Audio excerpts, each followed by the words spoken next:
Hello everyone, welcome back to the Citizen Base, and remember, make subscribe. The Blue Empire, Rodri and Donnarumma at Manchester City. The summer sun hung low over Manchester, casting an orange glow across the Etihad Stadium. Transfer windows often brought rumours, but that summer was unlike any other. Pep Guardiola had demanded reinforcements, not just to maintain dominance in England, but to finally capture Europe once more, decisively, without doubt. Manchester City shocked the football world when they announced not one, but two seismic moves. Rodri, already the heartbeat of their midfield, had signed a monumental extension, but the press release hinted at something more. He was about to take a greater leadership role, shaping the next era. Gianluigi Donnarumma, the towering Italian goalkeeper, would leave Paris Saint-Germain for Manchester in a blockbuster deal, joining as City's new guardian between the posts.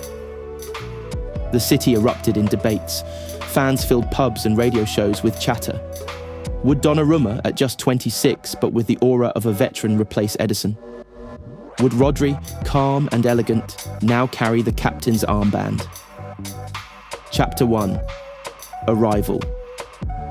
Donnarumma's first day in Manchester was drenched in rain.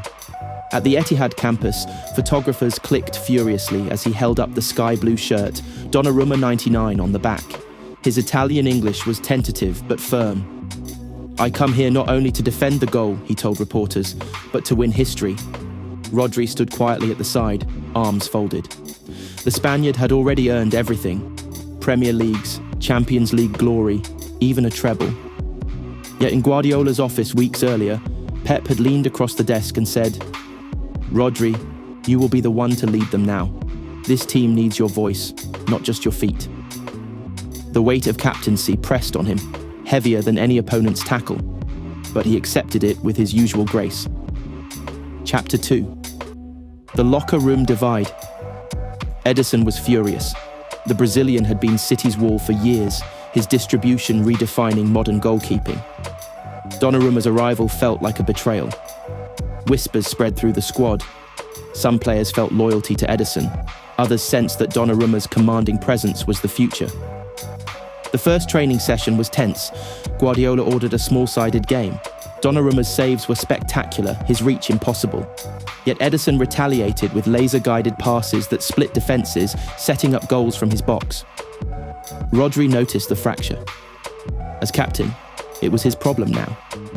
After training, he pulled Donnarumma aside. "Here, respect is everything. You've got talent, no one doubts.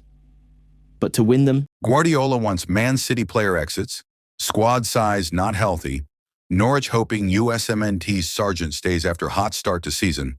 Manchester United are lining up a sensational move for former goalkeeper David De Gea, the Sun has revealed.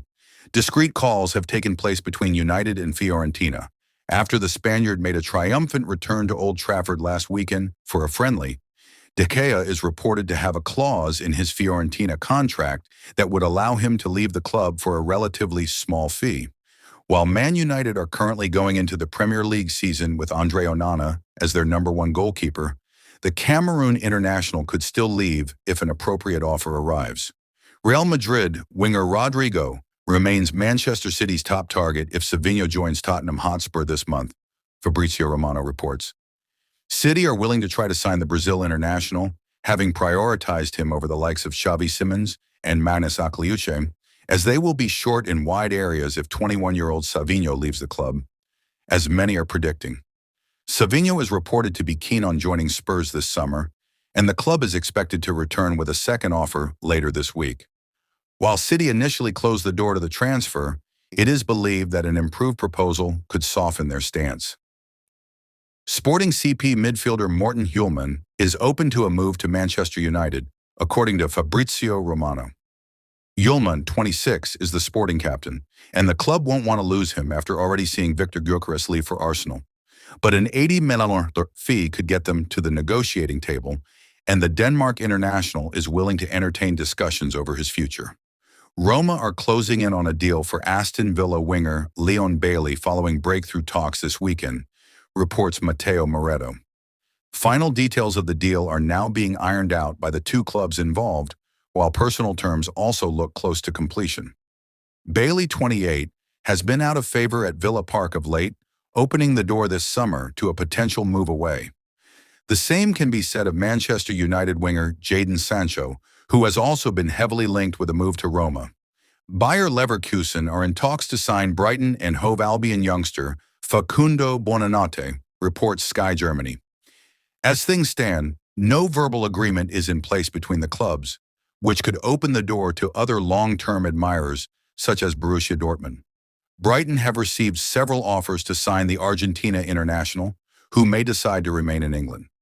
Buonanotte joined the Seagulls in 2023 from Rosario Central and spent last season on loan at Leicester City, where he scored 5 goals in 31 Premier League games. Newcastle United have completed a deal to sign Aston Villa midfielder Jacob Ramsey. Riyadh, Brentford have completed a club record deal of around 42.5 million to sign Bournemouth winger Dango Awadara. PSG defender Nordi Mukili has joined Sunderland in a 12 million deal. Other rumors: Paris Saint-Germain forward Lee Kang-in is ready to leave the club and has Arsenal, Manchester United, and Napoli on his trail. Caught offside, Manchester United are set to lose out on a 40 million fee for striker Rasmus Højlund